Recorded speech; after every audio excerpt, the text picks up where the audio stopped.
안녕하세요. 불꽃 사다구입니다. 구독, 좋아요, 알람 설정까지 부탁드리겠습니다. 그럼 오늘의 사연 바로 시작하겠습니다. 서울에 살고 있는 자영업을 하고 있는 45세의 남성입니다. 화병이란 사람이 억울한 일을 당했는데 그 억울함을 풀지 못하고 계속 마음속에 쌓아둬서 생기는 병일 거예요. 저는 아내와 이혼한 후에 그녀가 제게 저지른 터무니없고 말도 안 되는 짓들 때문에 화병이 생겨서 1년이 넘게 고생을 했습니다. 제한 것처럼 가슴이 답답하고 사소한 일에도 우라가 치밀어서 성격까지 달라지고 말았어요. 몸이 아닌 마음에 생긴 병이라 약도 없었어요. 정신과 상담까지 받았지만 결국은 제 스스로 이겨내는 것밖에 방법이 없었죠. 지금 와서 생각하면 아내를 믿었던 제가 어리석은 것이었지만 제 탓이라고 생각하면서 잊어버리기에는 정신적인 상처와 금전적인 손해가 너무 컸어요. 저는 8살이나 어린 연하의 어린 아내와 결혼했다가 실패하고 두 번째 만난 연상의 여인에게 빠져서 사귀다가 재혼을 결심하게 되었어요. 전처와 이혼을 결심한 데는 여러 가지 이유가 있었지만 결정적인 건 전처가 너무 자유분방하고 이제 22이란 어린 나이여서 가정과 남편에 대한 개념 자체가 없었기 때문입니다. 그런데 재혼을 했지만 얼마 가지 못하고 이혼하고 말았어요. 두 번째 아내도 제게 어처구니 없는 짓을 저질렀기 때문입니다. 얼마 전까지만 해도 그때 당한 끔찍한 일들이 꿈에 나타나서 가위에 눌려 몸부림치다가 온몸이 식은땀에 젖어서 깨곤 했습니다. 이제 겨우 마음을 다잡고 정상적인 생활로 돌아왔지만 아직도 제가 왜 그런 말도 안 되는 경험을 해야 하는지 꿈을 꾼 것처럼 얼떨떨하기만 합니다. 지금까지 이곳에서 다른 분들이 올린 사연들을 많이 읽었습니다. 그래서 오늘은 제가 두 여자에게 당했던 충격적인 일들을 여러분들과 같이 나누고 싶어서 글을 올리게 되었습니다. 저희 부모님은 10대의 나이에 저를 낳으셨어요. 미성년자였던 부모님이 저를 낳고 결혼을 한 데는 특별한 사연이 있었죠. 어느 날 할아버지께서 낯선 여학생을 집으로 데리고 오셨다고 해요. 할아버지는 아버지에게 앞으로 우리 집에서 같이 지낼 거야. 친동생이라 생각하고 사이좋게 지내야 한다 라고 하셨답니다. 그 여학생은 할아버지 동료의 딸이었다고 해요. 할아버지는 화물 트럭을 운전하셨는데 여학생의 아버지와 유난히 친하게 지내셨다고 합니다. 처음 여학생의 아버지는 할아버지의 조수로 일했다고 합니다. 할아버지의 지인이 집안 형편이 어려우니 조수로 쓰면서 밥이나 먹여주고 운전을 가르쳐주라고 부탁을 했고 워낙 마음씨가 좋았고 남의 부탁이라면 거절을 못하는 할아버지는 그를 조수로 쓰면서 일을 가르쳤다고 합니다. 3년 뒤에 그는 운전과 화물트럭 일을 완전히 익혔고 할아버지는 자기가 일하던 회사에 그가 정식 기사로 화물트럭을 몰 수 있도록 소개해 주었다고 해요. 그는 트럭 일을 하면서 돈을 모아서 결혼을 했고 딸을 낳아서 누구보다 열심히 일을 했는데 아내가 다른 남자와 바람이 나서 집을 나가버렸다고 합니다. 화물트럭 일이 전국을 다니는 일이라서 집에 있는 시간이 거의 없었고 그러다 보니 젊은 아내는 같은 동네에 사는 다른 남자와 바람이 나버렸던 거죠. 그는 어린 딸과 자신을 버리고 다른 남자와 도망을 간 아내 때문에 큰 충격을 받게 되었어요. 아내는 집에 전세금과 현금까지 모두 챙겨서 떠나버려서 그는 하루아침에 거지 신세가 되어버렸던 겁니다. 그는 세상을 살아갈 의욕을 잃고 자포자기해서 일은 하지 않고 술독에 빠져서 지냈는데 할아버지가 그를 다독여서 다시 일어서게 만들었다고 합니다. 딸을 생각해서라도 네가 이러고 있으면 되겠니? 어서 털고 일어나. 그는 할아버지의 동료에 다시 운전대를 잡았고 바람이 난 아내는 잊고 딸만 생각하면서 다시 도로를 달리기 시작했어요.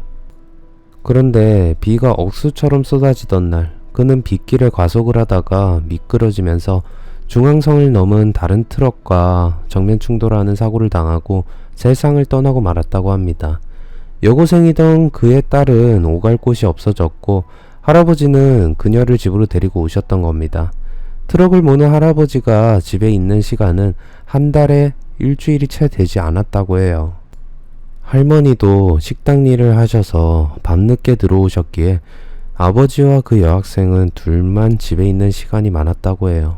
아버지는 그 여학생을 여동생처럼 보살피며 챙겨주었고 그녀도 아버지를 잘 따랐다고 합니다. 학교도 같이 가고 학교를 마치면 아버지는 그녀의 학교 앞에서 기다렸다가 같이 집으로 왔다고 해요. 그러다 여학생이 그 학교 여학생 일진들에게 괴롭힘을 당하고 있는 걸 아버지가 보게 되었다고 합니다. 여학생은 성격이 내성적이고 말이 없어서 친구들 사이에서 왕따를 당하고 있었다고 해요.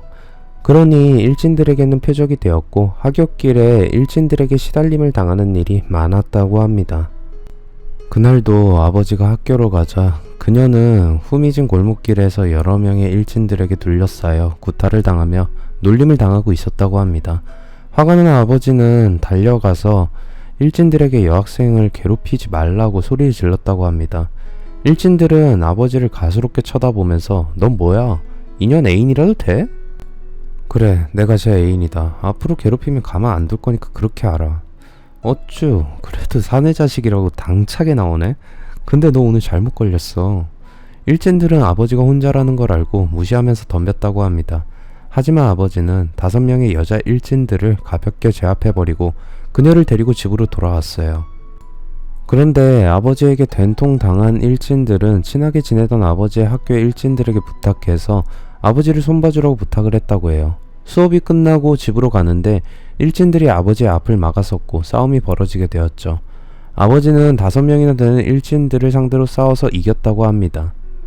아버지는 초등학교 때부터 유도를 배웠고 덩치가 좋았기 때문이었죠.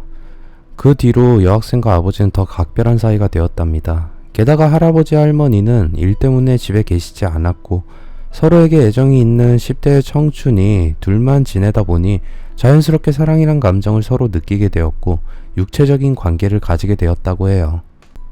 그러다 몇 달 뒤에 여학생은 임신을 하게 되었다고 해요. 할아버지 할머니는 난감한 상황이었지만 둘을 결혼시키기로 결정하셨답니다.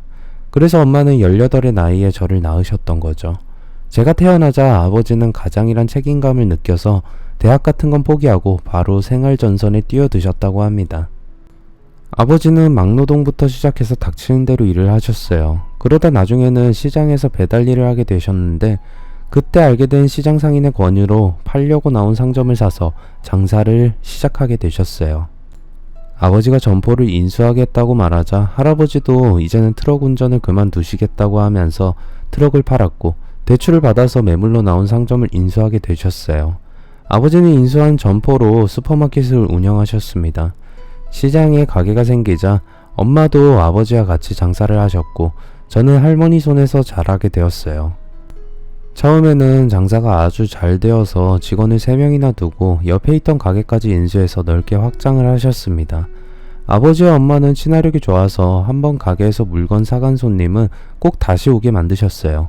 단골도 많이 늘었고 아무 걱정이 없던 때 할아버지가 병으로 입원하게 되셨어요.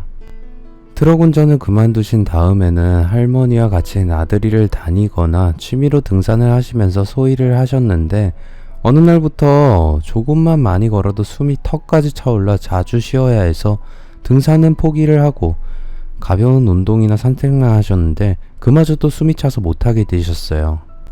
처음에는 그저 나이가 들어서 그런가 보다 생각했는데 어지럼증과 식욕부진까지 생기면서 살도 많이 빠지자 병원에서 검사를 받으셨는데 폐암 말기라는 청청병력 같은 판정을 받고 마셨어요.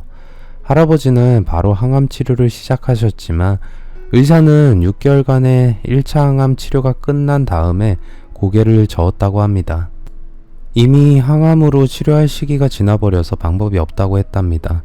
할아버지는 자신의 마지막을 담담하게 받아들이셨고 호스피스 병동으로 옮겨서 3개월을 보낸 다음에 편안하게 눈을 감으셨다고 합니다. 시간이 지나서 제가 고등학생이 될 무렵에 시장 근처에 대형마트가 들어서면서 아버지의 슈퍼마켓은 내리막길을 걷게 되셨어요. 제 부모님을 비롯해서 시장의 상인들은 대형마트 입점을 결사적으로 반대를 했지만 막강한 자본력을 앞세운 대기업이 추진하는 사업을 막기엔 그들이 너무나 나약했어요.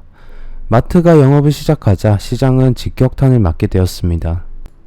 매일같이 사람들로 북적이던 시장은 썰렁해졌고 대형마트는 날마다 할인 행사에 이벤트를 하면서 구름대처럼 사람들을 끌어모았습니다. 지금은 시장 상인들을 보호하기 위해 대형마트의 입점을 제한하고 여러 가지 규제 조치가 시행되고 있었지만 그때는 시장이 몰락하는 걸 막을 수 있는 방법은 아무것도 없었어요. 시장 상인들은 장사를 포기하고 하나씩 떠나기 시작했습니다. 그래도 아버지는 장사를 포기하지 않고 3년을 넘게 대형마트에 맞서서 버티셨어요. 수수료를 감수하고 대폭 할인을 해주기도 했고 가까운 곳은 직접 배달도 하면서 단골 손님을 놓치지 않으려고 하셨지만 사람들은 이미 대형마트의 낮은 가격과 편리함에 취해버린 뒤였어요. 매일같이 적자를 보는 가게를 유지하려고 애를 쓰다 보니 빚만 늘어갔고 3년이 지나자 도저히 버틸 수 없는 지경에 이르게 되었어요. 제가 대학을 졸업할 무렵에 아버지는 결단을 내리셨어요. 슈퍼마켓을 처분하셨어요. 부모님은 마지막 폭탄 세일이란 현수막을 내걸고 가게에 쌓인 재고를 일주일 동안 공짜나 마찬가지인 헐값으로 처분하셨어요. 그리고 마지막 날 가게 문을 닫고 집으로 돌아오신 부모님은 억울해서 펑펑 우셨습니다. 가게를 처분해서 우선 급한 빚을 갚으셨고 아버지는 용역회사에 있는 친구분을 통해서 건물 경비원으로 일을 하게 되셨고 엄마는 파출부 일을 시작하셨습니다. 회계학을 전공한 저는 1년 전부터 공인회계사 공부를 시작했어요. 법학을 전공한 사람이라면 누구나 판검사를 꿈꾸듯이 저를 포함한 친구들은 대부분 회계사 공부를 하고 있었어요. 경쟁자가 많았기에 결코 쉽고 만만한 시험이 아니었습니다.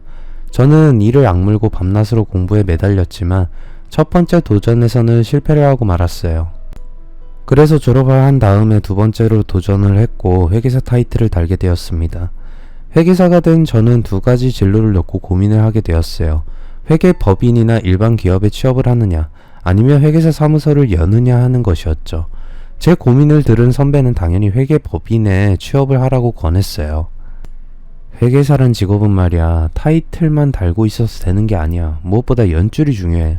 아무 연줄도 없고 무턱대고 개업했다가 쪽박차기 딱 좋아. 그러니까 우선 회계법인에서 실무 경험을 쌓고 인맥을 충분히 넓힌 다음에 개업을 해. 선배의 조언대로 회계법인에 취업을 하게 되었어요. 신입 회계사인 저는 직속 사수인 여자 팀장에게서 업무를 배우게 되었습니다. 그녀는 입사가 저보다 3년이 빨랐지만 나이는 저와 동갑이었어요. 그녀는 단 한 번의 도전으로 회계사가 되었고 저는 2번 도전을 했고 군대까지 다녀와야 해서 입사가 늦어진 겁니다. 그런 걸 감안해도 3년 만에 회계법인의 팀장이 되었으니 그녀의 탁월한 능력을 회사에서 인정했다고 봐야 할 거예요. 그녀는 업무에 관한 한치의 오차도 허용하지 않았고 컴퓨터보다 정확해야 한다고 말했어요. 회계란 숫자를 다루는 일이고 우리가 숫자 하나 잘못 기입하면 우리에게 일을 맡긴 기업은 천문학적인 손해를 보게 되죠. 그러니 문서를 다룰 때는 항상 내 눈으로 살펴보아야 해요. 저는 팀장의 깐깐한 관리 감독을 받으면서 회계사 실무를 익혀 나갔습니다. 2년 정도 지나자 저는 이제 초보 딱지를 떼고 팀장의 도움 없이 독자적으로 저희 회계법인이 관리하는 회사 중 하나를 맡아서 회계 업무를 처리해주게 되었어요. 그러다 제가 대학 때 활동하던 동아리에 행사가 있어서 참석했다가 재학생인 여자 후배와 친해지게 되었어요.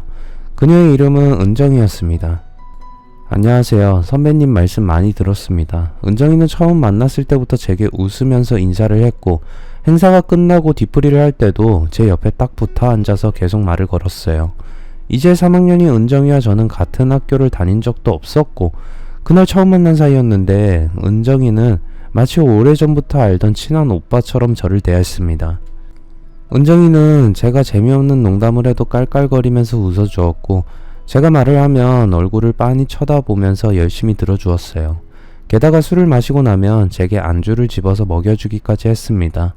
저는 너무 과도하게 친한 척하는 어린 여자 후배의 행동이 부담스러워서 피했지만 은정이는 아이 오빠 우리 사이 어때요? 자, 입 벌려요. 저는 마지못해 은정이가 집어주는 안주를 받아먹게 되었고 다른 선배와 후배들은 저희 둘을 이상한 눈으로 쳐다보았어요. 저는 다른 사람들의 눈길이 신경 쓰였지만 은정이는 그런 것에는 전혀 신경 쓰지 않았어요. 술을 마시다가 화장실에 가서 볼일을 보게 되었는데 제 동기 한 놈이 따라 들어왔어요. 그 동기는 얄궂은 미소를 지으면서 제게 이런 말을 했어요. 정우야, 은정이란 애가 너 좋아하는 것 같더라? 오늘 처음 봤는데 좋아하기는 무슨, 그냥 졸업한 동아리 선배라고 하니까 잘해주는 거겠지.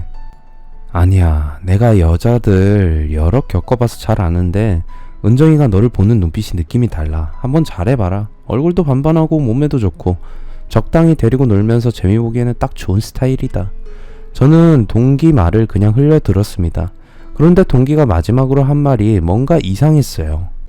근데 너무 가까이 하지는 마라. 은정이라는 애 내가 소문을 들어보니까 조심해야 하는 여자야. 그때 동기놈의 말이 무슨 뜻인지는 전혀 몰랐습니다. 행사 때 만났던 것이 인연이 되어서 은정이는 제게 자주 연락을 했어요. 저도 예쁘고 어린 후배가 제게 호감을 가지고 있는 게 싫지는 않아서 은정이가 만나자고 하면 시간을 내서 만났습니다. 저는 선배로서 별다른 뜻이 없이 은정이를 만났는데 얼마 지나지 않아서 은정이는 제게 심각한 표정으로 사귀자는 말을 했어요. 오빠는 나를 어떻게 생각해? 나 오빠 좋아. 아버지 없이 외동딸로 엄마 밑에서 혼자 자라서 나보다 나이가 많은 오빠들을 보며 이상하게 끌렸거든. 그 중에서도 오빠는 특별해. 은정이는 저를 선배가 아니라 연인으로 생각한다고 했어요. 은정이는 아버지의 얼굴을 본 적이 없다고 했어요. 은정이가 엄마의 뱃속에 있을 때 아버지는 불의의 사고를 당해서 돌아가셨기 때문이죠. 은정이 엄마는 재혼을 하지 않고 은정이만 바라보면서 살아왔다고 했어요. 어릴 때는 몰랐는데 사춘기를 거치면서 철이 들자 나이가 훨씬 많은 아버지 같은 느낌이 나는 남자들에게 이성적인 매력을 느끼게 되었고, 저를 처음 봤을 때부터 아주 편하고 기대고 싶은 남자라는 생각이 들었다고 했습니다. 저 역시 남자라면 누구나 호감을 가질 정도로 외모가 되고 이제 22살의 어린 은정이가 마음에 들었어요. 하지만 은정이와 저는 8살이나 차이가 났기에 그녀와 사귀는 게 망설여졌습니다. 둘 다 성인인데 나이 차이 많이 나는 게 문제가 될 건 없었지만 전 저보다 1살이나 2살 정도 차이가 나거나 동갑인 여성과 사귀기를 원하고 있었어요. 친구처럼 편하게 지내면서 어렵고 힘든 문제가 닥치면 서로 터놓고 대화하면서 같이 어려움을 극복해 나가면서 평생을 배우자라기보다는 친구처럼 편하게 지낼 수 있는 여성을 원하고 있었어요. 그런 면에서 은정이는 너무 어렸습니다. 은정아, 오빠도 네가 좋아. 그런데 그냥 좋아하는 거하고 결혼을 해서 평생 같이 사는 건 차원이 다른 문제야. 우리 그냥 지금처럼 편한 선후배로 지내자. 저는 둘러서 제 마음을 은정이에게 말했지만 은정이는 막무가내로 제가 좋다고 매달렸어요. 저는 여러 번 설득을 했지만 은정이는 매일같이 사랑한다, 보고 싶다, 저밖에 없고 안 보면 보고 싶어서 참을 수가 없다는 문자를 매일같이 보냈어요. 은정이의 일방적인 애정 공세가 한 달이 넘게 계속되자 제 마음은 흔들리기 시작했어요. 저만 바라보면서 사랑한다고 매달리는 매력적인 여자의 대시를 감당할 수 있는 남자는 아마 없을 겁니다. 저는 은정이를 제 연인으로 생각하고 사귀게 되었어요. 몇 개월의 연애 끝에 저희들은 결혼을 하게 되었습니다. 처음에 저는 은정이가 대학을 졸업하면 결혼을 할 생각이었지만 은정이는 하루라도 빨리 저와 결혼해서 같이 살고 싶다고 졸라댔습니다. 오빠, 나 내년이면 졸업해. 지금 결혼하나 내년에 하나 달라질 게 뭐가 있어. 나는 하루라도 빨리 오빠의 아내가 되고 싶어. 오빠를 위해서 맛있는 것도 만들어주고 오빠와 나를 닮은 예쁜 애도 낳고 싶어. 그러니까 미루지 말고 빨리 결혼하자. 저는 할 수 없이 은정이를 부모님에게 소개시켜드리고 곧 결혼할 거라고 말씀을 드렸습니다. 그러자 예상대로 엄마는 걱정부터 하셨어요. 너희들이 좋다면야 결혼하는 게 당연한 일인데 내가 겪어보니 여자가 애를 너무 빨리 낳아도 절대 좋은 게 아니더라. 엄마는 18의 어린 나이에 저를 가지면 여자로서 인생은 시작도 못 해보고 한 남자의 아내이자 하나의 엄마로 살아온 게 지금 와서 돌이켜보니 후회된다고 하셨어요. 그래서 20대 초반에 은정이가 결혼을 해서 살림을 하면서 애를 가지는 걸 염려하셨어요. 그리고 한 가지 더 조심스러운 걱정을 하셨습니다. 며느리 될 애 인상을 보니 얼굴에 바람기가 가득하더라. 원래 인물이 반반한 년들은 주위에 남자들도 가만히 내버려두지 않는 법이야. 나는 이게 마음에 걸리는구나. 엄마, 은정이가 생긴 건 날라리처럼 보이는데 겪어보면 착하고 순수한 여자예요. 다른 건 몰라도 저만 사랑한다는 건 확실하니까 걱정하지 마세요. 저희들은 결혼을 한 뒤에 전셋집을 얻어서 신혼을 시작했어요. 결혼을 하면 은정이와 같이 행복한 신혼의 단꿈을 즐기게 될 거란 저의 기대는 완전히 착각이었다는 걸 바로 알게 되었어요. 은정이는 결혼을 하자마자 집안일을 하나도 하지 않았어요. 제가 아침에 일어나서 출근 준비를 하는데도 은정이는 일어날 생각조차 하지 않았습니다. 저는 어릴 때부터 아침은 꼭 챙겨 먹는 습관이 있었어요. 여보, 아침 안 먹을 거야? 나 아침 같은 거 안 먹어. 그러니까 당신이 알아서 먹든지 말든지 해. 아무리 그래도 남편이 출근하는데 일어나지도 않는 건 너무하는 거 아니야? 아이 참, 나 어제 학교 과제하느라고 새벽에 잔 거 당신도 알잖아. 그러니까 귀찮게 하지 말고 출근이나 해. 결혼 전에 은정이는 제가 먹고 싶어하는 음식은 뭐든지 만들어주겠다고 했지만 아침을 차려주기는 고사하고 퇴근하고 집에 와도 늘 배달 음식을 시켜주었어요. 그리고 일주일에 두세 번은 친구들과 모임이 있다고 하면서 자정이 넘어서야 집에 들어왔습니다. 주말에 제가 나들이라도 가자고 하면 은정이는 다른 약속이 있다고 했어요. 이번 주는 과 친구들이랑 약속이 있어서 안 되겠어. 다음 주에 가자. 하지만 다음 주가 되면 은정이는 또 다른 약속이 있다고 했어요. 집에 있을 때도 은정이는 음식은 고사하고 청소나 빨래도 전혀 하지 않았어요. 그러니 집안은 돼지우리처럼 쓰레기가 나뒹굴고 지저분해졌습니다. 처음에는 공부를 하느라 신경이 예민해진 아내를 위해서 제가 빨래며 청소에 싱크대에 날마다 잔뜩 쌓여있는 설거지까지 도맡아 했지만 인내심의 한계에 이르게 되었어요. 참다 못한 제가 화를 내며 은정이도 제게 짜증을 냈어요. 여보, 도대체 집안 꼴이 이게 뭐야? 여자가 집안에서 청소나 빨래도 안 하는 게 말이 돼? 당신 뭐하는 여자야? 내가 집에서 놀아? 학교에서 강의 들어야 하고 과제도 해야 한단 말이야. 더구나 이제 곧 시험기간이 코앞에 닥쳐서 공부해야 할 게 엄청 많단 말이야. 집안 청소나 빨래 같은 건 당신이 좀 하면 안 돼? 요즘 남자들이 집안일은 다 한다고 하더라. 나도 그냥 놀고 있어? 회사 일만 해도 머리가 아프고 피곤하단 말이야.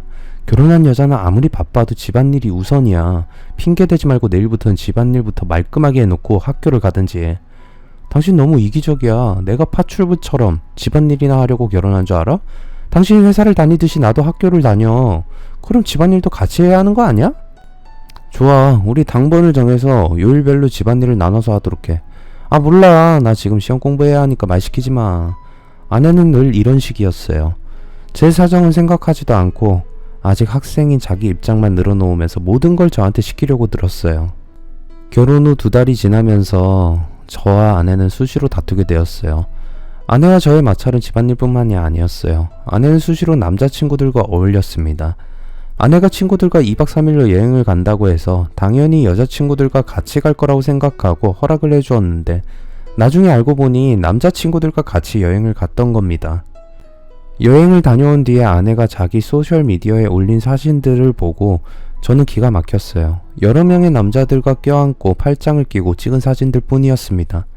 심지어는 민박집으로 보이는 방 안에서 아내는 달랑 속옷만 입고 남자친구들과 같이 앉아서 낄낄대면서 술을 마시는 사진을 버젓이 올려놓았어요. 보는 제가 민망해서 얼굴이 화끈 달아오를 지경이었죠. 어이없게 아내는 사진 설명에 남친들과 옷 벗기기 게임을 했는데 내가 계속 졌다. 벗으라면 벗어야지. 그날 어디까지 벗었을까? 그건 비밀이지. 이런 멘트를 달아놓았던 겁니다. 전 참을 수 없을 정도로 화가 나서 아내에게 따졌어요. 그런데 아내는 어이가 없게도 그게 뭐 어떠냐는 반응을 보였어요. 친구들이랑 게임을 할 수도 있는 거지. 그런 걸 가지고 시비야. 당신은 가정이 있는 유부녀란 말이야. 아무리 친구라도 다른 남자들 앞에서 속옷만 입고 어울려? 이게 정상이라고 생각하는 거야? 그냥 게임이라고 했잖아. 아무 일도 없었다고. 유부녀는 남편 외에 다른 남자 만나지도 말고 쳐다보지도 말아야 한다는 법이라도 있어? 여기가 이슬람 국가야? 무슨 말도 안 되는 소리를 하는 거야. 아내는 도리어 제게 화를 냈어요. 아내는 그냥 친구들과 재미삼아 어울렸던 것 뿐이고 절대 이상한 짓은 하지 않았다고 했습니다. 다른 증거가 없으니 저는 아내의 말을 믿는 수밖에 없었어요. 아내는 계속 학교의 남자 동기들이나 선후배들과 연락을 하면서 자주 만나고 다녔어요. 저는 아내에게 유부녀라는 사실을 명심하고 행동에 조심하라고 경고를 했지만 아내는 고삐 풀린 망아지처럼 통제가 되지 않았습니다. 그러다 결정적으로 아내와 제가 대판 싸우고 이혼을 하자는 말까지 나오게 되었어요. 거의 매일 티격태격 말다툼을 하면서 1년을 넘긴 다음에 저는 아내에게 애를 가지자고 했어요. 결혼 전에 아내는 애를 가지고 싶다는 말을 했는데 결혼 후에 아내는 제게 피임을 요구했어요. 처음 몇 달 동안은 신혼이니까 당연한 거라고 생각하고 아내의 요구대로 피임을 했는데 이제 결혼 생활도 1년이 지났고 아내의 자유분방한 생활을 바로잡기 위해서는 애가 있어야 되겠다는 생각을 하게 되었던 거죠. 그런데 아내는 전혀 뜻밖의 반응을 보였어요. 여보, 당신 미쳤어? 졸업반이긴 하지만 나 아직 대학생이야. 그런데 지금 애를 가진다는 게 말이 돼?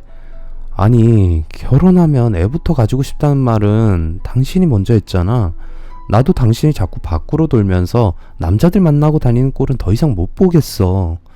저는 애가 생기면 아내가 가정에 충실할 수밖에 없을 거라고 생각했는데 아내는 단칼에 거부했어요.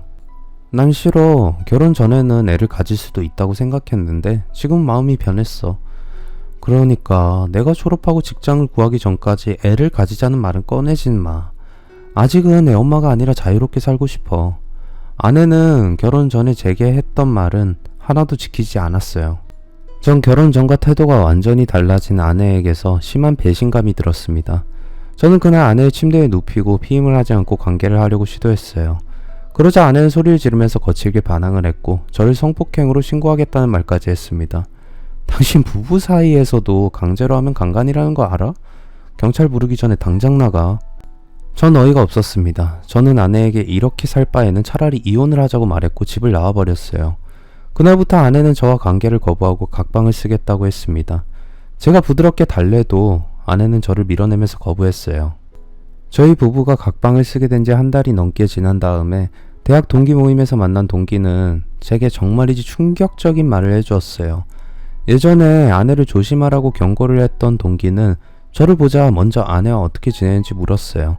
저는 힘없이 아내와 있었던 일들을 모두 동기에게 말해주었죠.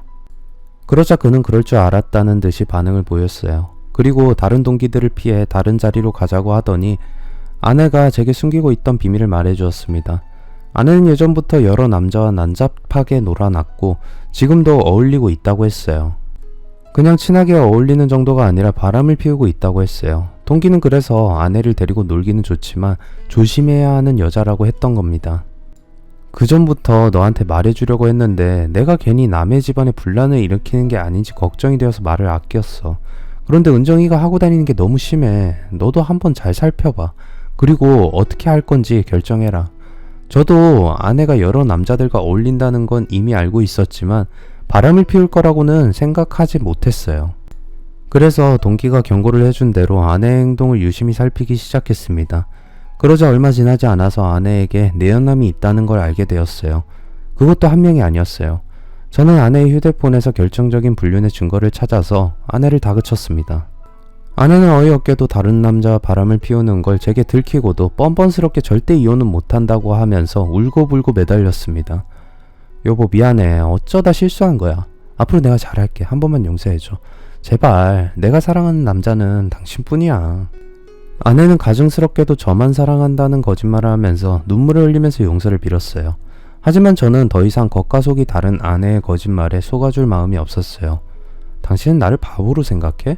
이런 더러운 짓을 저질러 놓고 용서해달라고 하면 다 해결될 거라고 생각해? 마음 같아서는 당신을 상대로 소송을 해서 위자료를 받아내고 싶지만 당신이 아직 대학생이고 짧은 시간이지만 우리가 부부로 살았던 걸 생각해서 그냥 조용히 정리하고 갈라서자. 나 당신 얼굴을 보는 것만으로도 구역질 날 지경이야. 제가 마음을 완전히 굳혔다고 생각한 아내는 조용히 고개를 끄덕였습니다. 저는 아내와 합의이혼을 하고 1년 남짓 짧은 결혼 생활을 정리했습니다. 그런데 전처와 이혼하고 갈라선 여파가 가라앉기도 전에 저는 다시 한번 큰 충격을 겪게 되었어요. 저를 가르쳤던 사수인 팀장의 비리를 알게 되었던 거죠. 저는 어느 기업의 분기 결산 회계 감사를 진행하고 있었는데 팀장이 저를 부르더니 그 일에서 손 떼라고 지시를 했어요. 감사 보고서를 거의 다 작성한 상태여서 저는 갑작스러운 하차 명령이 의아해서 팀장에게 이유를 설명해달라고 요청을 했어요. 팀장님, 감사가 거의 다 끝났는데 손을 떼라고 하시는 건 납득할 수 없습니다. 혹시 저를 못 믿으시는 건가요? 아니에요. 그런 게 아니라 저도 잘 모르겠는데 윗선에서 그 회사에 대한 회계 감사를 제가 다시 정밀하게 진행하라는 지시를 받았어요. 팀장은 상부의 지시라고만 말하면서 제대로 설명해주지 않았습니다. 회사의 지시이니 저는 그 회사의 감사에서 손을 뗐는데 얼마 후에 저는 충격적인 사실을 알게 되었습니다. 팀장이 회계 부정을 저지르면서 그 기업의 회계 장부를 조작해서 탈세를 도와주었다는 걸 알게 된 겁니다. 팀장은 처음부터 저를 배제하고 그 기업과 결탁해서 부정을 저지르려고 마음먹고 있었다는 생각이 들었어요. 저는 고민하다 회사 간부에게 팀장의 비리를 제보했습니다. 그런데 상급자는 이런 충격적인 사실을 알고도 별로 놀라지도 않았습니다. 그래, 정 팀장이 이런 짓을 했다는 말이지. 알았어. 내가 처리할 테니까 김 대리는 다른 직원들에게는 일체 비밀을 유지해. 저는 상급자만 믿고 처리 결과를 기다렸습니다. 이런 중대한 과실은 회사 내규에 따르면 바로 파면이었기에 저는 곧 팀장이 사직서를 내고 처벌을 받을 거라고 생각하고 있었어요. 하지만 한 달이 지나도 아무런 조치가 이루어지지 않았고 팀장은 회사에서 쫓겨나기는커녕 오히려 승진을 했어요. 팀장은 승진을 하고 며칠 뒤에 제게 퇴근 후에 따로 만나자고 했어요. 팀장은 저를 조용한 술집으로 데리고 가더니 김 대리, 강 부장한테 내가 회계 부정을 저질렀다고 일러 바쳤죠? 라고 단도직입적으로 물었어요. 저는 속으로 뜨끔했지만 팀장도 알고 있는 사실이라 그렇다고 대답했어요. 맞아요. 기업 회계는 맑은 물보다 투명하고 깨끗해야 한다고 팀장님이 늘 말했었죠. 전 팀장님이 가르쳐준 대로 했습니다. 제 말을 들은 팀장은 피식 코웃음을 쳤어요. 그래요. 아주 잘났네. 그녀는 저를 비웃듯이 쳐다보면서 술을 마신 다음에 놀라운 말을 했어요. 김 대리는 회계 부정을 나 혼자 했다고 생각해요? 그런 엄청난 일을 일개 직원인 내가 혼자 할 수 없어요. 나도 상부의 지시를 받고 했어요. 팀장은 저희 회사의 고위급 간부들과 회사 임원들이 서로 결탁을 해서 부정을 저질러 왔고 자기는 시키는 대로 한 하수인에 불과하다고 했습니다. 김 대리, 이제 어떻게 할 생각이에요? 설마 나를 국가기관에 고발할 생각을 하는 건 아니겠죠? 회사 간부들이 부정에 연루되어 있다면 일개 직원인 제가 내부에서 할 수 있는 일은 아무것도 없었어요. 그렇다면 국가기관에 제보를 해야 하는데 그렇게 되면 저는 희생을 각오해야만 했습니다. 혹시나 해서 하는 말인데 그런 무모한 짓은 안 하는 게 좋아요. 어차피 계란으로 바위치기예요. 그러니까 쓸데없는 짓 하다가 다치지 말고 잊어버려요. 팀장의 말이 맞았어요. 괜히 정의감에 들떠서 설쳐대다가는 저만 피해를 볼 게 뻔했기 때문입니다. 하지만 저는 이런 일이 공공연하게 저질러진다는 사실을 알고도 모른 척하는 건 너무나 괴로웠어요. 보름 넘게 고민을 하다가 저는 기업의 회계 부정을 담당하는 기관에 모든 사실을 고발했습니다.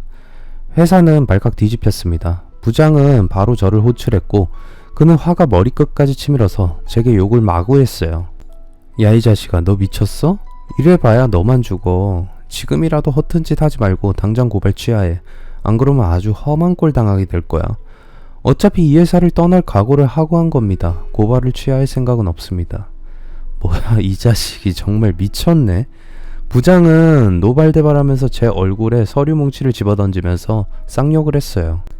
그날 퇴근을 하자 팀장은 다시 제게 할 이야기가 있다고 했어요. 그리고 저번에 갔던 술집에 마주 앉은 팀장은 충격적인 제안을 했어요. 김 대리가 고발 취하하지 않으면 내가 모든 책임을 져야 돼요. 김 대리, 내가 부탁할게. 우리 거래해요.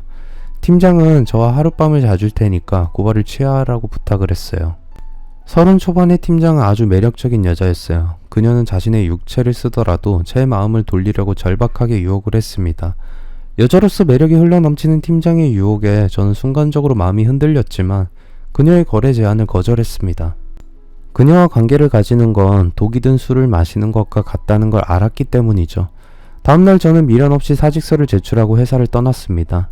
5년이 넘게 일했던 회사를 어쩔 수 없는 사정으로 떠나게 되자 아쉬움이 많이 남았고 이혼에 이어 회사에서 억울하게 쫓겨나자 정신적인 충격으로 한동안 방황을 하게 되었어요. 그때 저를 잡아준 사람이 바로 두 번째 아내였습니다. 한순간에 백수가 된 저는 머릿속이 복잡할 때는 무작정 밖으로 나와서 거리를 걸었습니다. 방 안에 가만히 누워있으면 온갖 잡생각들이 떠올라서 가슴이 답답하기만 했어요. 거리로 나와서 분주하게 오고 가는 사람들 틈에 섞여서 정해진 목적지는 없지만 버스를 타거나 전철을 타고 물끄러미 창밖을 보면서 돌아다녔습니다. 그러다 마음이 내키면 아무 곳에서나 내려서 그냥 걸었습니다. 그러다 괜찮은 식당이 보이면 들어가서 밥을 먹었고 분위기 좋은 카페가 보이면 들어가서 1시간이 넘게 멍하니 앉아있기도 했죠. 그날도 저는 거리에서 정처 없이 배회하다가 눈에 보이는 카페에 들어갔습니다. 내부는 조용했고 소파는 푹신했어요. 젊은 세대들이 즐겨 찾는 감각적인 카페와는 느낌이 달랐습니다.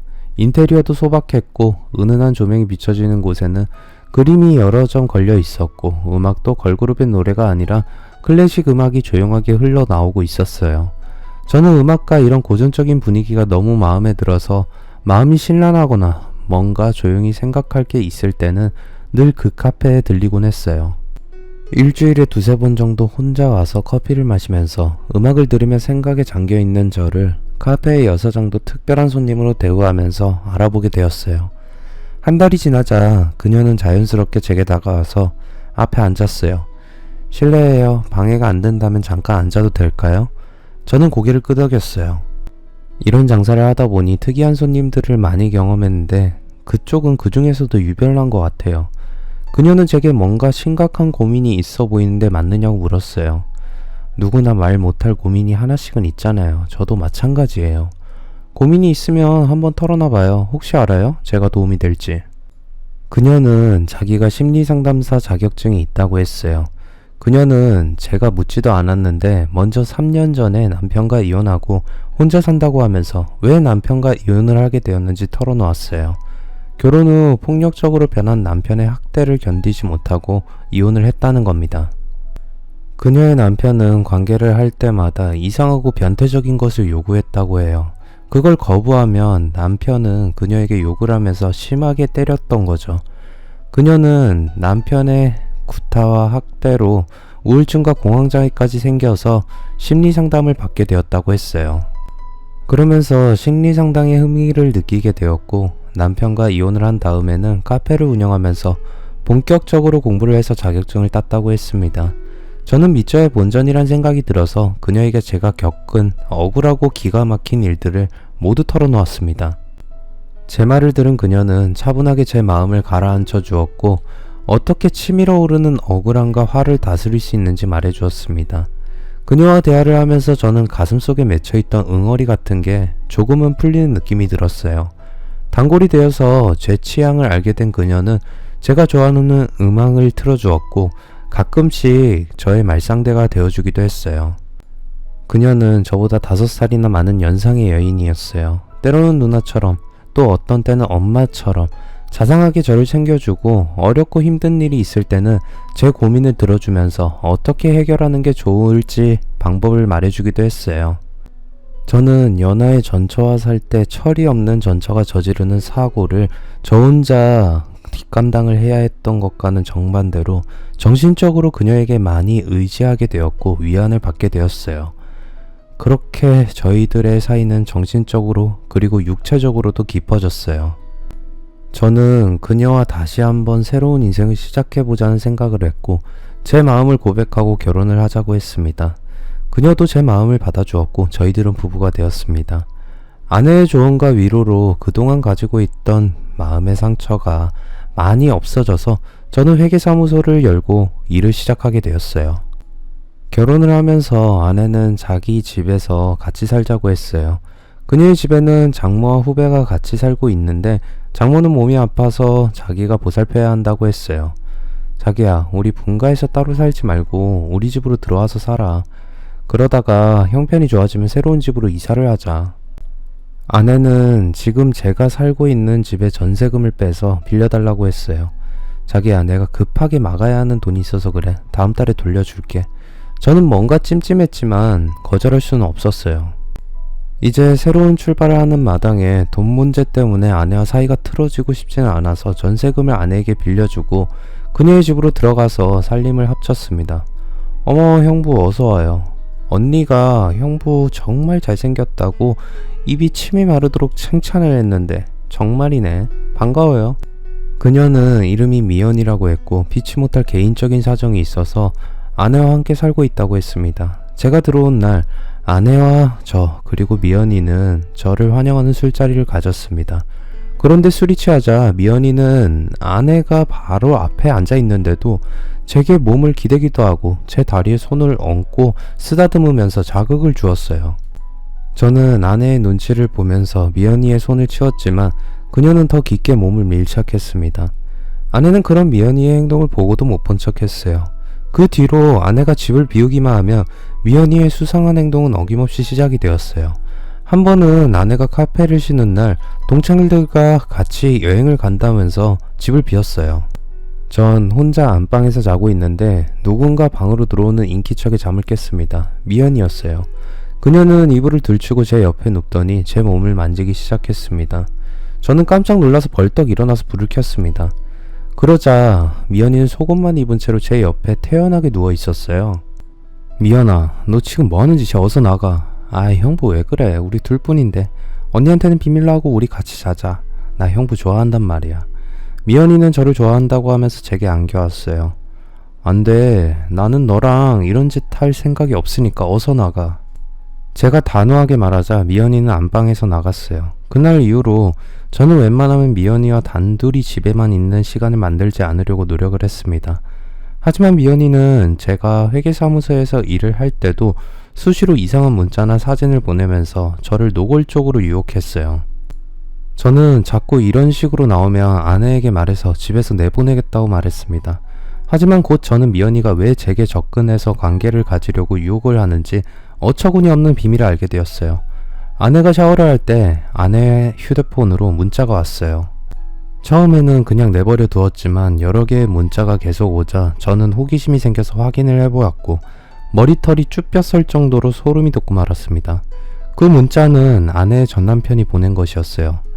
야, 이 미친년아. 네가 나한테 이런 짓을 하고도 무사할 것 같아? 내가 니년 가만두지 않을 거야. 이 천벌 받으려나. 전남편은 상상할 수 없는 온갖 저주를 아내에게 퍼부었어요. 그런데 전남편과 아내가 주고받은 이전의 문자까지 확인해보고 저는 손이 덜덜 떨려왔습니다.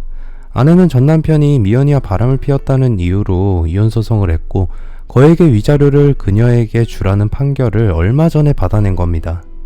저는 이제야 미연이가 왜 제게 성관계를 요구했는지 그리고 왜 미연이와 같이 살자고 했는지 알 것 같았습니다. 아내는 제가 미연이와 바람을 피웠다고 뒤집어 씌워서 전 남편처럼 위자료를 뜯어낼 생각이었어요. 저는 며칠 뒤에 아내와 미연이가 하는 대화를 듣고 아내가 혼인신고를 하겠다고 한 전날 그 집에서 도망을 쳤습니다. 만약 아내가 혼인신고를 하고 제가 미연이의 유혹에 넘어갔다면 전 남편처럼 전 재산을 모두 날릴 뻔했어요. 정말 지금 생각해도 아찔한 경험을 한 저는 여자라면 질색을 하는 비혼주의자가 되어서 살아가고 있습니다. 두 번째 사연입니다. 서울에 살고 있는 42세의 여성입니다. 남들은 쉽게 하는 결혼이 저한테는 결코 쉽지가 않았어요. 어려운 형편 탓에 직장을 다니면서 일만 하면서 30을 훌쩍 넘겨서 남편을 만나게 되었습니다. 남편을 만나기 전까지 저는 변변한 연애 한번 해보지 못한 숙맥이었어요. 대학을 다닐 때도 다른 친구들은 남친을 만들어서 데이트를 즐기면서 사랑을 속삭일 때 저는 등록금과 생활비를 벌기 위해 강의가 없는 시간을 쪼개서 알바를 해야 했어요. 그래서 마음 편하게 남자들과 어울려 연애를 하면서 캠퍼스의 낭만을 즐기는 건 꿈도 꿔보지 못하고 대학을 졸업했고 바로 취업을 해서 일을 했습니다. 그렇게 20대를 허무하게 보내고 30대에 들어서서 남편을 만나서 처음으로 사랑을 느꼈지만 저희들의 결혼에는 큰 장벽이 가로막고 있었습니다. 시어머니가 저희 집안이 가난하고 보잘것없다는 이유로 한사코 반대를 하셨어요. 시어머니는 남편과 인사를 드리러 가서 첫 대면을 했을 때부터 제 면전에서 노골적으로 저를 며느리로 받아들일 생각이 전혀 없다고 하시면서 무시하셨어요. 몇 달 동안 남편과 제가 시어머니에게 매달린 끝에 간신히 허락을 받아냈지만 시어머니는 성에 차지 않는 며느리인 저를 구박하고 무시하면서 제 마음에 큰 상처를 주었습니다. 저는 5년 전에 남편과 헤어지고 돌싱이 되었어요. 가장이 파탄난 결정적인 이유는 남편 때문이었지만 저를 며느리로 인정하지 않고 온갖 멸시와 구박을 일삼은 시어머니의 영향도 아주 컸어요. 무슨 일이 있어도 가정이 깨지는 것만은 막으려고 시작부터 삐걱거렸던 2년간의 결혼 생활을 어떻게든 유지하려고 노력했지만 저의 노력은 아무 소용이 없었고 마음속에서 지울 수 없는 비참한 상처만 아는 채 끝나고 말았어요. 오늘 제가 이곳에 글을 올리는 이유는 시어머니가 얼마나 악독하게 저를 괴롭혔는지, 그리고 남편이 제게 무슨 말도 안 되는 짓을 저질렀는지 말씀드리기 위해서입니다. 다소 정리가 되지 않고 두서없는 글이라도 끝까지 읽어주시기 바랍니다. 제 아버지는 가정적인 것과는 거리가 먼 사람이었어요. 아버지는 일주일에 이틀 정도 집에 들어오셨어요. 왜냐하면 두 집 살림을 하고 있었기 때문입니다. 어이가 없게도 아버지는 엄마 모르게 다른 여자와 살림을 차린 게 아니라 아주 당당하게 자기에게 다른 여자가 있으니 그렇게 알라고 말했다고 해요. 지금부터 제가 하는 말은 엄마가 나중에 신세한탄을 하면서 제게 들려줬던 말입니다. 아버지는 제가 엄마의 뱃속에 있을 때부터 다른 여자와 딴 살림을 차렸다고 해요. 아버지는 엄마와 동거녀를 모두 사랑하기 때문에 두 여자와 같이 살겠다고 했답니다. 엄마의 시부모님들도 모름지기 남자란 능력이 되면 여러 여자를 거느리고 사는 게 당연한 거야 라고 하면서 아버지 편을 드셨다고 해요. 명백한 불륜이었고 바람을 피운 것이었지만 엄마는 바보같이 아버지에게 꼼짝도 못하고 딴 살림을 차린 아버지를 남편으로 받들고 살았다고 합니다. 지금 같으면 상상도 못할 일이었지만 시댁이 워낙 보수적이어서 여자가 남편에게 맞선다는 건 생각조차 할 수 없는 상황이었다고 합니다. 아버지는 저를 임신한 엄마를 혼자 두고 이틀이나 사흘에 한 번 집에 들려서 생활비만 주고 가셨다고 해요. 더 어처구니가 없는 건 아버지의 동거녀도 임신을 한 상태였다는 겁니다. 두 여자 모두 아버지의 애를 뱃속에 가지고 있었지만 아버지는 동거녀에게 더 애정을 쏟으셨다고 합니다. 출산 예정일이 되자 엄마는 아버지에게 연락을 했지만 아버지는 애를 낳은 동거녀의 옆에 있어야 한다고 하면서 애가 나올 것 같으면 장모님한테 연락해서 병원에 가라고 했답니다. 엄마는 너무 서러웠지만 진통이 시작되자 외할머니에게 연락을 해서 겨우 병원으로 가서 저를 낳으셨어요. 그런데 정말 기가 막힌 상황은 저를 낳고 난 다음에 벌어졌습니다. 아들이 아니라 딸을 낳자 아버지와 조부모님은 엄마를 쫓아낼 생각을 했다고 합니다. 아버지의 동거녀가 아들을 낳았기 때문에 조부모님은 아버지에게 계속 두 집 살림을 하지 말고 엄마와 이혼하고 갈라선 다음에 동거녀와 재혼을 해서 가정을 꾸리라고 하셨다고 해요. 아버지는 조부모님이 시키는 대로 엄마에게 이혼을 하자고 했는데 엄마는 아버지에게 울면서 매달렸다고 합니다. 여보, 당신이 다른 여자랑 사는 거 인정할 테니까 제발 나오고 서연이 쫓아내지 말아요. 참 어이없는 일이었어요.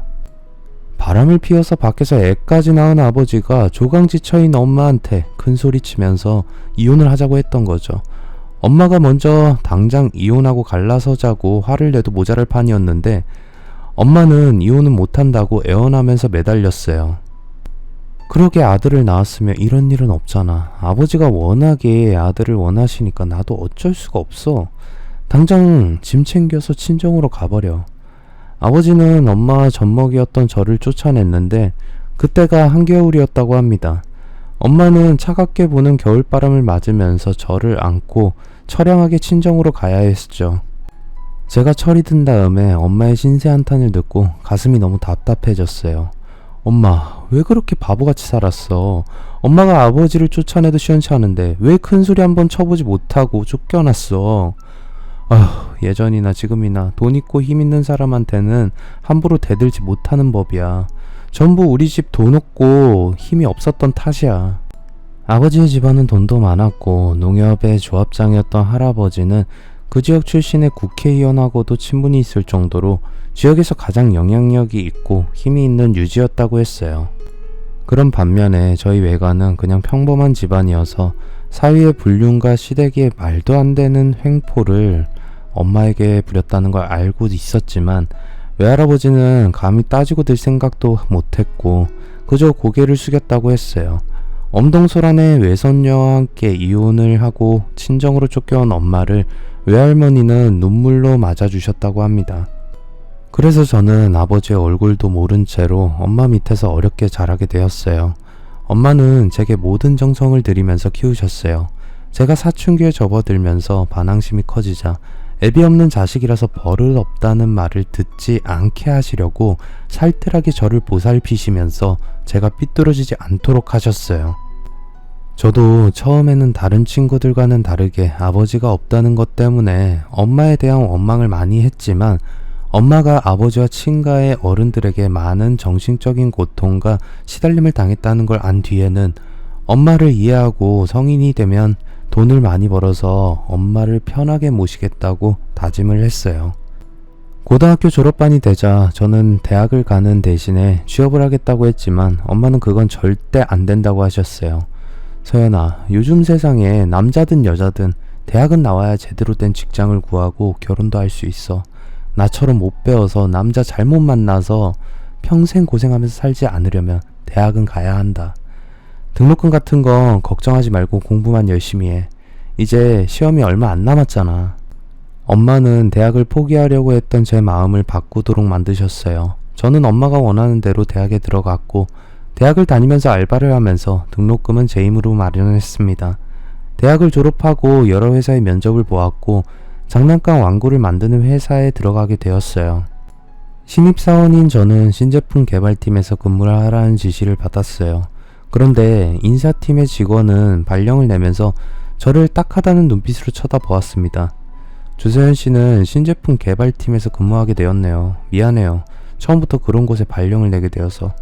그 직원은 제게 미안하다는 말을 했는데 저는 그가 왜 미안해하는지 이해할 수 없었어요. 아직 회사의 상황을 잘 모르고 있던 저는 신제품 개발팀이 말 그대로 새로운 제품에 대한 아이디어를 짜내는 곳이라서 일이 많아서 그렇다고 생각했는데 그게 아니라 그 부서에는 회사 안에서 악명이 자자한 아주 또라이 같은 부장이 버티고 있었기 때문이었어요. 인사팀 직원은 그 부장을 조심하라고 했어요. 정 부장 그 자식은 완전히 미친놈이니까 아주 조심해야 돼요. 원래는 신입사원인 서연 씨를 다른 부서로 보내려고 했는데 그 팀에서 근무하던 직원이 피치 못할 사정으로 갑자기 그만두면서 결혼이 생겼어요. 다른 부서에서 차출하려고 했는데 정 부장 때문에 가려고 하는 사람이 아무도 없어서 서연 씨를 보내게 된 거예요. 인사팀 직원은 전임자가 왜 그만두었는지 말해주었는데 너무 충격적이었어요. 정 부장이 주는 업무적인 압박과 스트레스가 너무 심해서 뇌출혈이 와서 쓰러져 버렸다는 겁니다. 정 부장은 업무에 한번 꽂히면 자기 마음에 드는 결과가 나올 때까지 밤낮 없이 부하 직원들을 괴롭힌다고 했어요. 휴일도 없이 수시로 문자를 보내거나 전화를 해서 느닷없이 회사로 호출을 해서 일을 시켰다고 합니다. 휴일이어서 그의 연락을 피하기라도 하면 바로 찍혀서 엄청난 고생을 해야 한다고 했어요. 그는 업무에 있어서는 완벽주의자여서 다른 직원들도 모두 자기처럼 휴일도 반납하고 밤낮 없이 일하기를 강요한다고 했어요.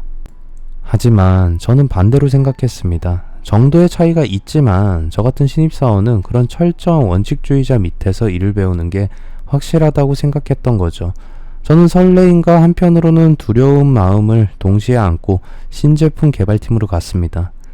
안녕하세요. 신입사원 조서연입니다. 앞으로 잘 부탁드립니다.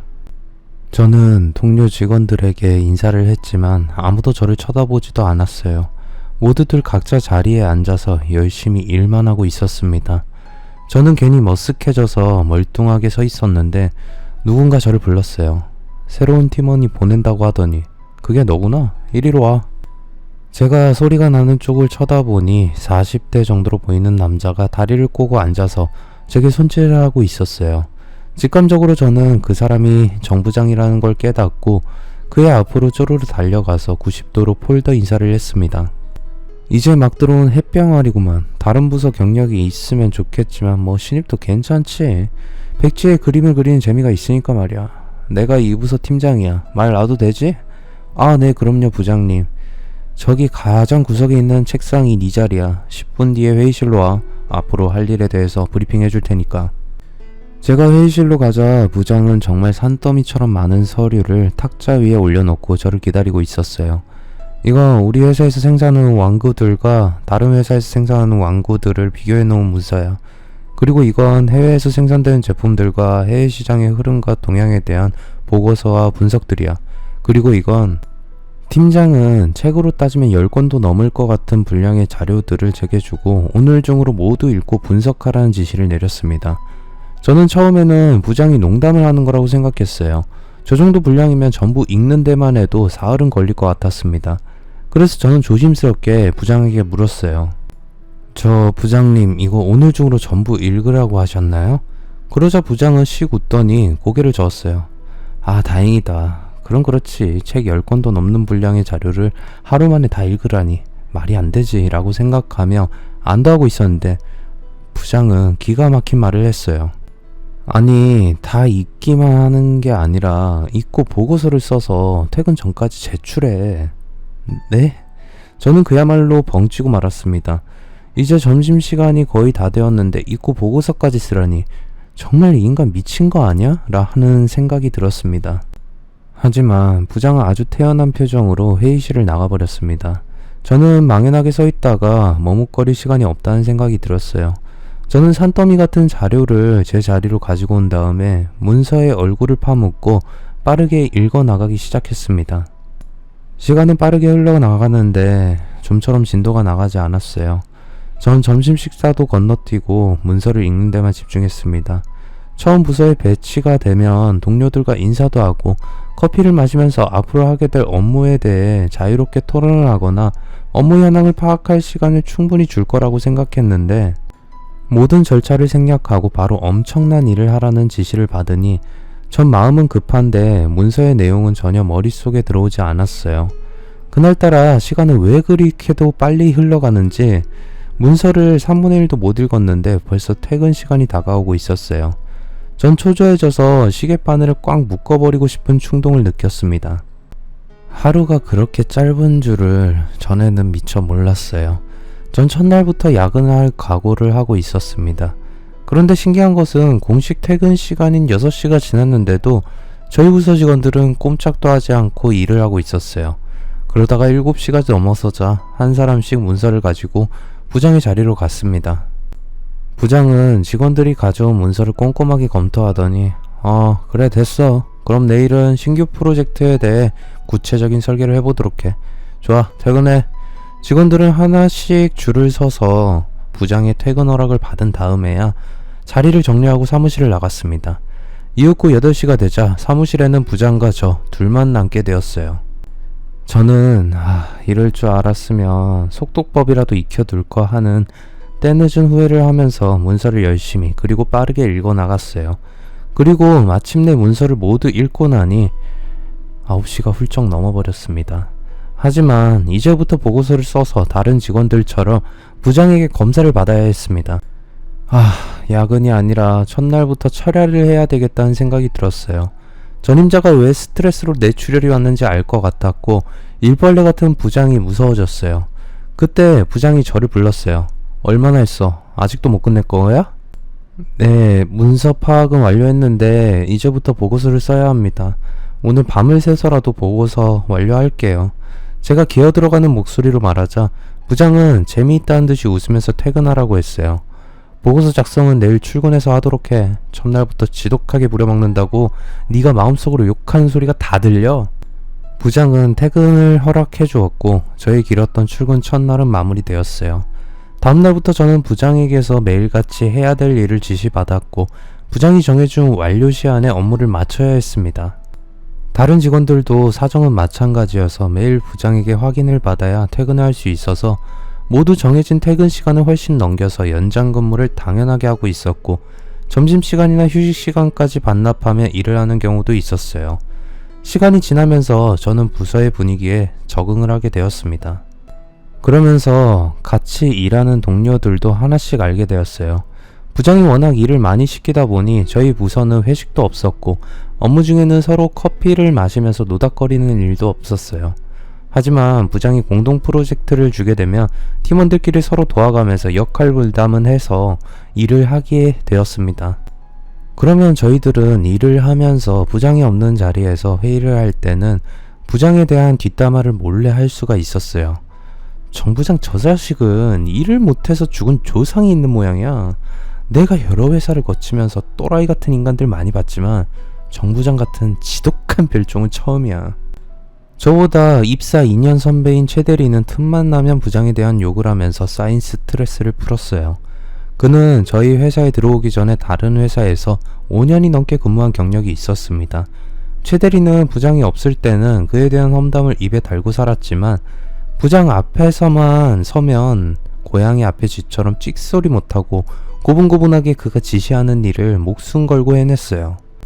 그런 반면에 주희 언니는 부장에 대해서 별다른 불만을 드러내지 않았어요. 그녀는 30을 바라보는 여직원이었는데 얼마 전에 아이디어 개발을 같이 한 게 인연이 되어서 저와 가까워졌고 언니라고 부르게 되었어요. 저리 싫으면 중이 떠나야지. 매일같이 욕을 한다고 달라지는 건 없어. 괜찮은 남자만 만나면 거지 같은 회사 당장 때려치울 거야. 주희 언니는 정말 전형적인 직장 여성의 표본 같은 여자였어요. 그녀는 승진에 대한 욕심도 없었고 그저 하루하루 부장의 눈밖에 벗어나지 않게 지내면서 월급만 받으면 된다는 생각을 하고 있었어요. 2년이 지나자 저는 신입 딱지를 떼고 업무에 완전히 적응하게 되었습니다. 그때 주희 언니가 회사를 그만두게 되었어요. 그녀는 결혼정보회사에서 소개를 받은 남자와 몇 달 동안 썸을 타다가 결혼을 하기로 했다고 합니다. 부서에 결혼이 생기자 며칠 뒤에 새로운 팀원이 저희 부서에 합류하게 되었어요. 그도 제 경우처럼 막 입사한 신입사원인데 저희 부서 발령이 난 겁니다. 저는 옛날 생각이 저절로 들었어요. 그는 저희 부서에 오자 씩씩하게 인사를 했지만 저를 비롯한 팀원들은 앞으로 그의 앞에 펼쳐질 고달픈 생활이 걱정이 되어서 애처로운 눈빛으로 그를 쳐다보았습니다. 부장은 첫날부터 그를 마구 부려먹기 시작했어요. 그런데 그는 하는 일마다 실수를 저질러서 부장에게 완전히 찍히게 되었어요. 야, 너 바보 맞지? 제품 판매 실적이 하나도 안 맞잖아. 죄송합니다. 제가 숫자에 워낙 약해서요. 이건 그냥 더하고 빼는 산수야. 넌 계산기도 못 두드리냐? 제가 딴 생각하다 실수를 한 것 같아요. 실수를 했으면 한 거지. 한 거 같은 건 또 뭐야? 내가 제일 싫어하는 게 흐리멍텅한 거야. 앞으로는 하나를 하더라도 확실하게 해. 알았어? 네, 부장님. 그는 부장에게 불려가서 호되게 질책을 받고 기가 죽은 모습으로 책상에 힘없이 앉아 있었어요. 그는 매일같이 크고 작은 실수를 저질렀고 부장에게 불려가서 업무 처리 능력이 떨어진다고 야단을 맞았습니다. 저희 팀에는 그에 대한 소문이 돌기 시작했어요. 그가 아주 대단한 재력가 집안의 아들인데 머리가 나빠서 공부를 못해서 대학도 겨우 들어갔다는 겁니다. 대학 졸업 뒤에도 실력이 없으니 집안에서 아무리 밀어주려고 해도 내노라는 대기업에 꽂아 넣는 건 불가능했다고 합니다. 그러다 저희 회사 임원과 연줄이 닿아서 특채로 들어오게 되었다고 해요. 물론 근거 없이 떠도는 소문이었지만 그가 일을 하는 걸 보고 있자니 백을 동원해서 입사했다는 말이 전혀 근거가 없는 건 아니란 생각이 들었습니다. 2달이 지나도록 업무 파악이 안 되고 계속 같은 실수를 되풀이하자 부장은 제게 그를 교육시키라는 지시를 내렸어요. 서연아, 네가 성우 좀 맡아서 가르쳐라. 저런 고문관은 내가 처음 본다. 고문관이란 군대에서 적응을 못하고 다른 사람보다 뒤떨어지는 사람을 가리키는 말이라고 했어요. 그때 저는 평사원이 아니었고 대리로 승진을 한 터라 부하 직원인 그가 업무를 제대로 해야 저도 편했기에 그가 맡은 일을 같이 하면서 여러 가지 면에서 도와주면서 일을 가르쳤습니다. 같이 일을 하면서 가까이 지내다 보니 그는 생각보다 말이 잘 통하는 사람이었고 성격도 아주 착했어요. 나이는 저와 동갑이었지만 상사인 제게 꼬박꼬박 존댓말을 하면서 예의를 갖췄어요. 3개월 동안 가르치자 그는 어느 정도 혼자서 실수 없이 업무를 처리할 수 있는 수준이 되었어요. 조대리님 고마워요. 덕분에 일을 완전히 이기게 되었어요. 보답하는 의미에서 오늘은 제가 저녁 살게요. 그날은 부장이 지방에 있는 공장으로 출장을 가서 회사에 들어오지 않고 바로 퇴근을 한다고 했어요. 게다가 금요일이었어요. 불금에 저희들의 정시 퇴근을 가로막는 부장까지 없으니 모처럼 6시 칼퇴근을 하게 되었어요. 그와 저는 분위기 좋은 식당으로 가서 저녁을 먹으면서 술을 마셨어요. 회식조차 없는 부서에서 근무하다 보니 술을 마시는 게 얼마만인지 기억조차 나지 않을 지경이었어요. 그날 같이 술을 마시면서 저희들은 기분 좋게 취했는데 그는 제게 호감을 느끼고 있다고 고백을 했어요. 저 처음부터 서연씨한테 마음이 있었어요. 부장님이 서연씨한테서 일을 배우라고 했을 때 너무 좋아서 심장이 터질 정도로 흥분이 되었거든요. 저 서연씨랑 정식으로 사귀고 싶어요. 저는 뭐라고 대답해야 할지 망설여졌어요. 순진하고 착한 그가 싫지는 않았지만 그렇다고 기다렸다는 듯이 그의 고백을 받아들이는 건 여자의 자존심이 있었기에 저는 생각해보겠다고 애매하게 대답을 했어요. 다음날부터 그는 매일같이 제게 문자와 톡을 보내면서 애정을 표현했어요. 그래도 제가 반응을 보이지 않자 그는 손편지까지 써서 커피나 음료수와 함께 제 책상 위에 놓아두었어요.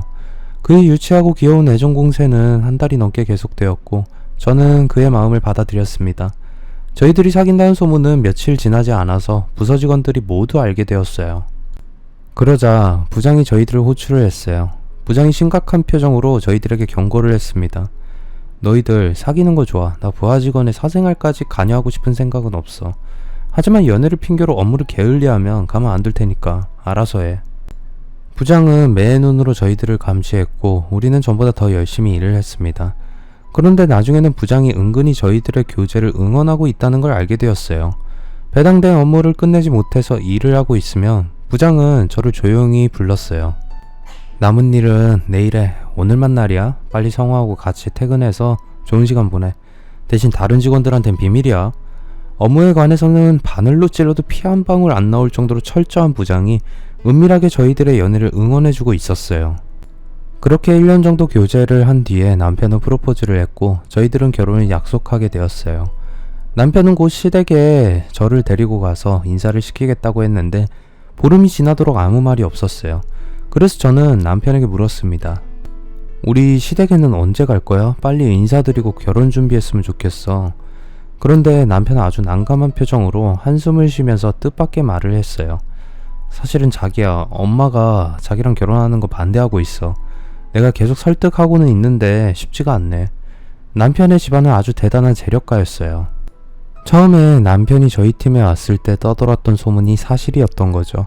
남편의 아버지가 저희 회사 간부와 연줄이 닿아 있어서 특채가 되었다는 것도 사실이었습니다. 남편의 집안은 친가나 외가 모두 해외 유학을 기본으로 마쳤을 정도로 공부를 잘했고 머리가 잘 돌아가는 집안이었어요. 하지만 단 한 사람, 남편만은 예외였어요.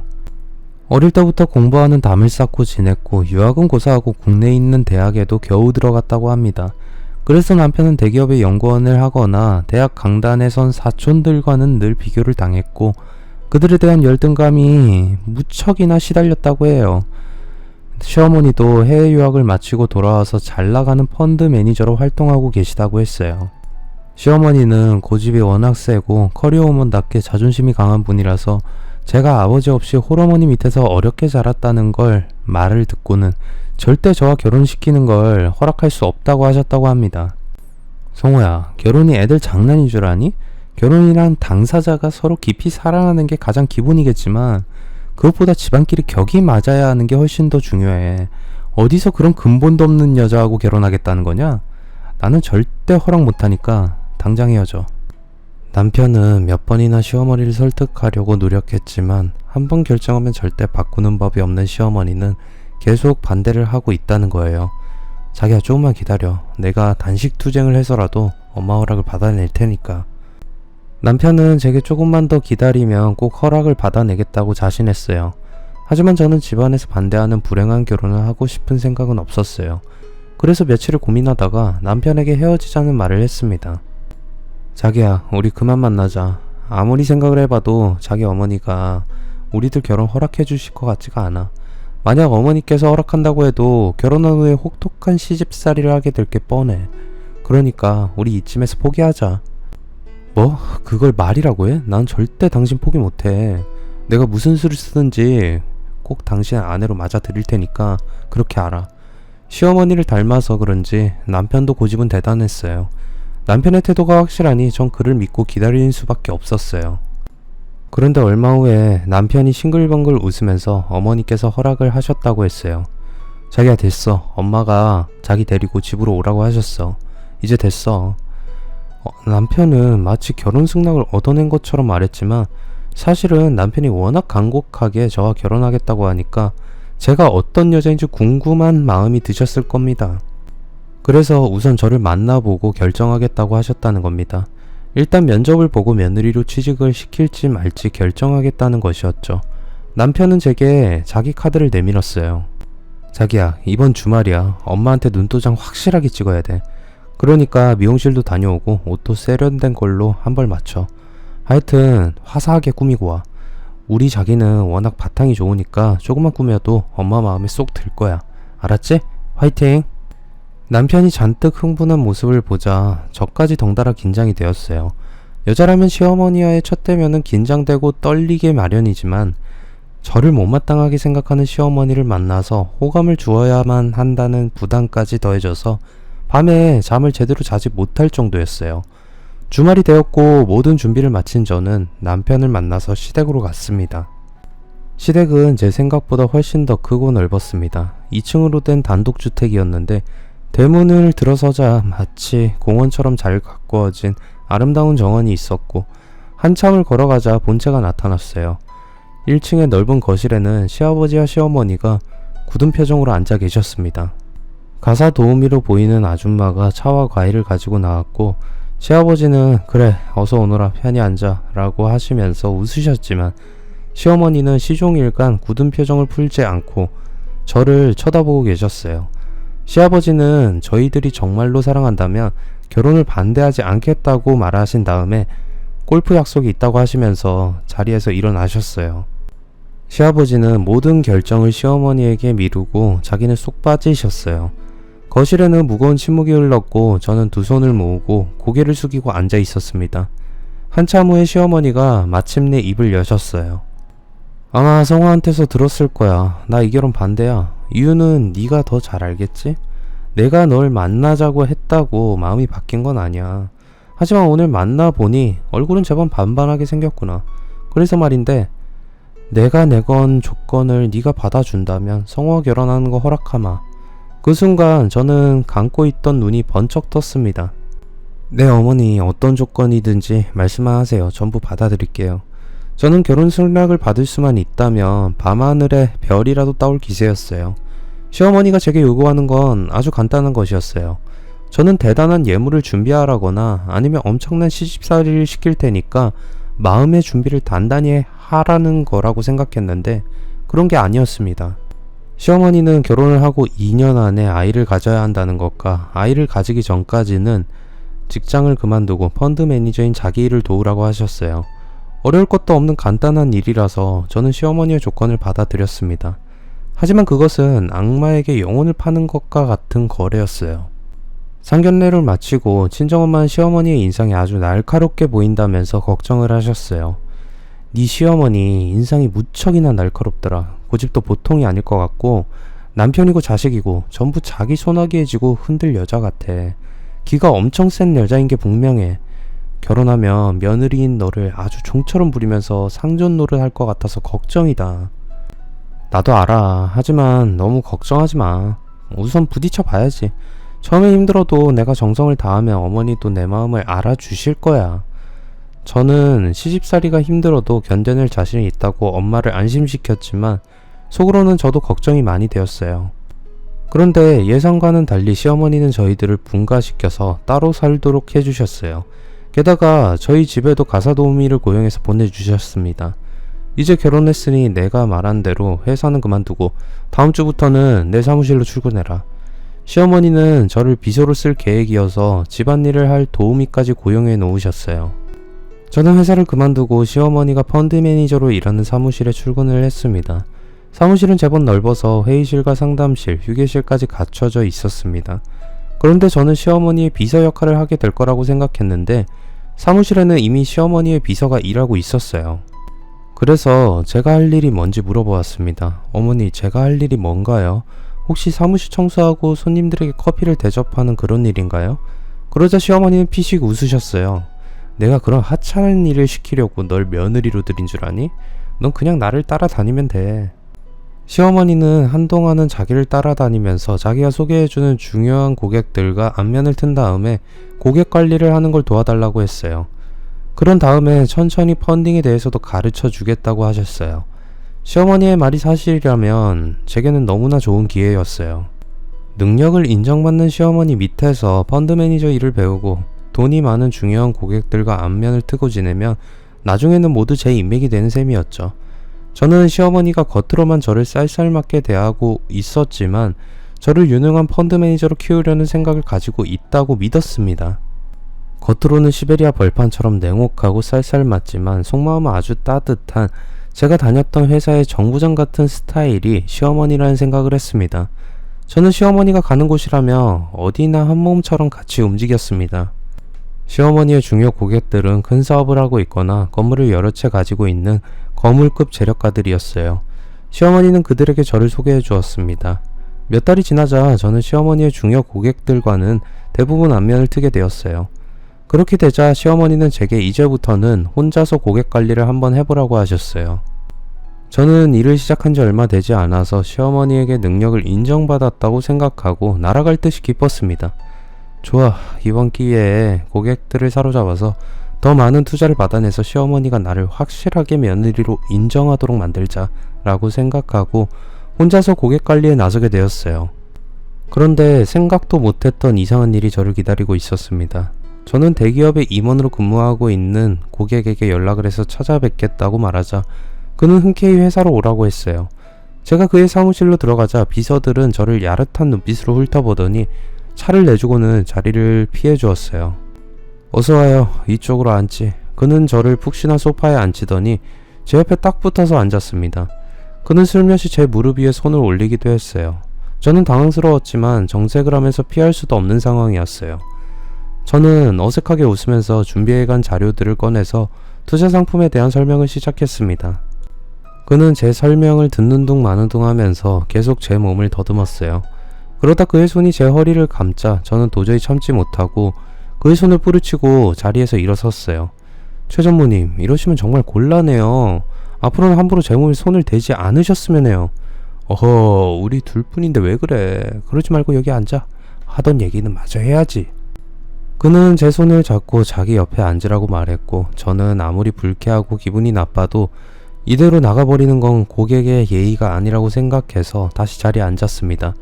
그러자 그의 손은 다시 제 몸을 더듬었고 저는 이건 정말 아니란 생각이 들어서 자리를 박차고 나와버렸습니다. 그런데 그런 일은 연달아 벌어졌어요. 중심가의 대형 빌딩을 여러 채 가지고 있는 알부자로 소문이 난 고객을 만나러 그의 오피스텔로 갔습니다. 그는 환갑을 훌쩍 넘긴 60대 중반이었어요. 그는 제게 거실에서 잠깐 기다리라고 한 다음에 욕실로 들어갔어요. 저는 그가 한참 동안이나 욕실에서 나오지 않자 이상한 생각이 들었어요. 저는 간단하게 세수를 하거나 손을 씻으려고 들어간 줄 알았는데 놀랍게도 그는 저를 앉혀놓고 샤워를 하고 나왔어요. 게다가 알몸에 대형 타월만 한 장 걸치고 음흉한 미소를 지으면서 욕실에서 나오는 겁니다. 전 깜짝 놀라서 자리에서 벌떡 일어났습니다. 어머 사장님, 도대체 이게 무슨... 어서 옷 입으세요. 뭐 어때? 소윤양도 곧 다 벗을 거면서. 네? 뭐라고요? 자, 그러지 말고 우리 침실로 들어가자고. 그는 웃으면서 제게 다가오더니 제 손을 잡고 침실로 데리고 들어가려고 했어요. 저는 정신이 거의 나갈 정도로 놀라서 황급히 손을 뿌리치고 도망치듯이 오피스텔을 나와버렸습니다. 그러자 뒤에서 그가 중얼거리는 소리가 제 귀에 들렸어요. 이거 뭐야? 정 여사가 했던 말하고 틀리잖아. 저는 너무 경황이 없어서 그 말이 무슨 뜻인지 몰랐지만 곧 시어머니와 돈이 많은 중요한 고객들 사이에 말도 안 되는 더러운 비밀거래가 있었다는 걸 알게 되었어요. 저를 만나는 남자 고객들마다 접대부 취급하면서 함부로 제 몸을 더듬으려고 들었습니다. 그때마다 저는 그들의 손길을 뿌리치곤 했는데 그런 일이 계속되자 뭔가 이상하다는 생각을 하게 되었어요. 그러다 시어머니가 투자자들과 전화통화하는 걸 우연히 듣고 온몸에서 소름이 돋을 정도로 놀라고 말았습니다. 그날 제가 사무실에 출근하자 시어머니는 자기 방에서 누군가 통화를 하고 있었습니다.